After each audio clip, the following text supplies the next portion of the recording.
Alors aujourd'hui, on va commencer le texte argumentatif, bien sûr, avec cette leçon de langue et communication, exprimer son point de vue. Voilà, alors le support, vous l'avez devant vous, je vais le lire comme toujours. Et après, bien sûr, je vais poser quelques questions de compréhension et des questions de langue, tout simplement. Anas et Hind, ou bien Anas, Hind et Ayoub, pardon, sont des membres d'un club de lecture au sein de leur collège.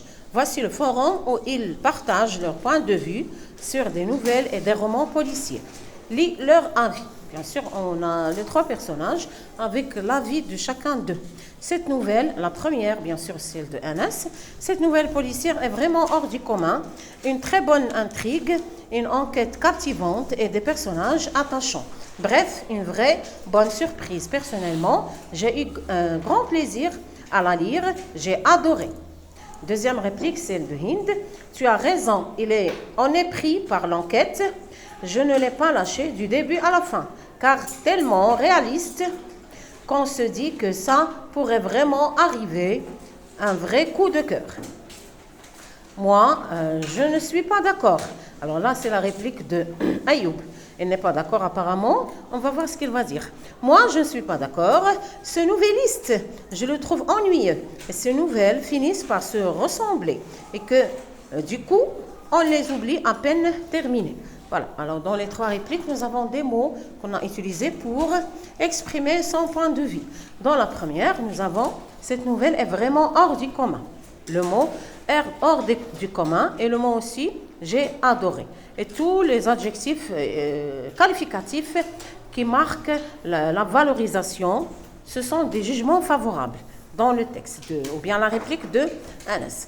Dans la deuxième réplique, celle de Hind, nous avons « tu as raison ». Déjà, au début du texte, nous avons « tu as raison ». Tu as raison, c'est un mot, bien un groupe de mots qu'on peut utiliser quand on est d'accord avec notre interlocuteur. Alors, nous avons « tu as raison » et à la fin, nous avons aussi un vrai coup de cœur. Un vrai coup de cœur.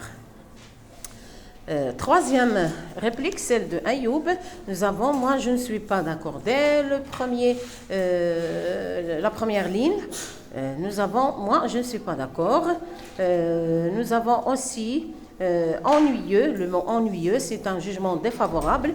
Voilà pourquoi on peut dire que cette réplique marque la réaction de quelqu'un qui n'est pas du même point de vue que les autres. Elle a exprimé un autre point de vue. À partir de ces trois répliques, on peut dire que les trois personnages ont utilisé différents moyens pour exprimer leur point de vue. Le premier moyen, c'est tu as raison, j'ai adoré, très bonne intrigue. Nous avons un vrai coup de cœur aussi, ce sont des jugements favorables. Deuxième cas, nous avons le cas de Ayoub, quand il a dit « je ne suis pas d'accord ». Le mot « ennuyeux » aussi, ce sont des jugements défavorables. Il marque son désaccord avec l'opinion des autres. Alors, passons maintenant à l'exercice de la page 120. Soulignez les outils de langue qu'ils ont utilisés pour exprimer leurs opinions. Associer chaque énoncé à la situation qui convient. Alors, les mots qu'on a utilisés pour exprimer les opinions sont multiples. Mais nous, on va seulement, bien sûr, faire correspondre chaque énoncé à sa situation de communication. Un critique de cinéma donne son opinion sur un film policier. Je pense que c'est un superbe film de gangster, magnifiquement mis en scène. En plus, il est accompagné d'une musique qui s'accorde totalement avec l'ambiance. Une vraie réussite.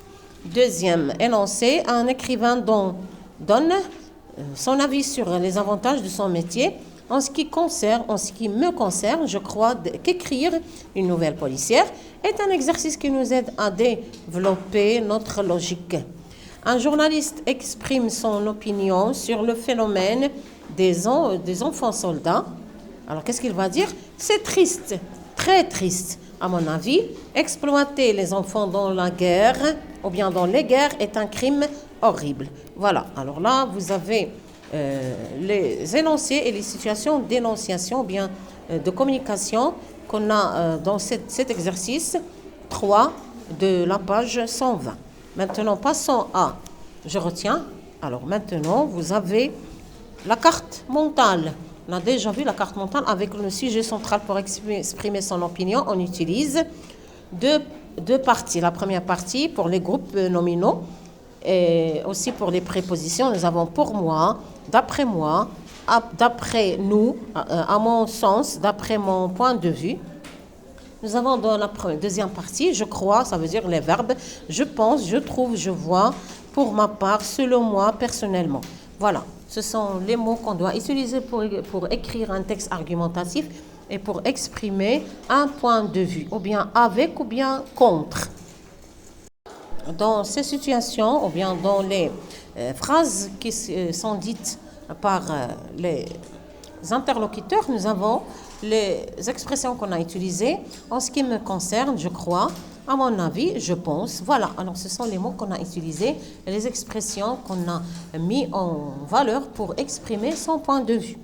Alors en plus, je crois qu'ils ont fait une faute parce que l'énoncé, c'est la phrase et la situation, c'est l'inverse. Normalement, ils auraient dû mettre situation à la place d'énoncé et l'énoncé à la place de situation. Ils ont fait une faute qu'on va essayer maintenant de corriger. Ce n'est pas grave, on peut nous-mêmes corriger. Voilà, parfois les livres aussi contiennent des fautes. يعني حاول ما أمكن نتوما تصحوا la faute إذا كانت في le livre. حيت لو ليفغ راه كتبوه غير الناس بشر عاديين اللي يقدروا يغلطوا يقدروا يديروا حاجه صحيحه. Alors c'est une occasion pour dire qu'il faut corriger la faute de la page 120.